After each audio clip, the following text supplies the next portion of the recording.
নিষ্ঠুর, কতটা নির্মম, কতটা হিংস্র তারই জ্বলন্ত প্রমাণ।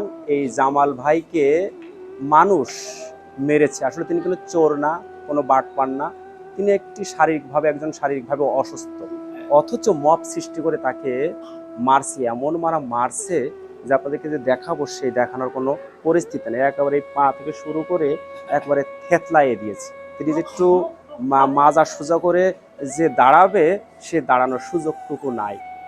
আমার একবার বিনিয়োগ নাইতে মারলে রোজার মধ্যে ভ্যান চুরিয়েছে, এখন বলছে এই ভ্যান ওদের। এই আপনার আমি যাচ্ছিলাম কোচাতপুরতে পেছনটা লাইভে দিয়ে বলে ব্রিজ ঘাটের এখানে লাইভে দিয়ে আপনার আমি চলে আসছি এই খালিশপুর এই রোডে। এসে পরে চার দোকানদার আমার ধরে অনেক মারধর করে, মারধর করার পরে বলছে এই ভ্যান আমাদের ভ্যান, আমাদের ভ্যান দিয়ে যাও।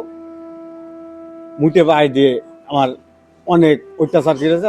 আমার মনে হয় চলার মতো লাইন আমার রাখেনি।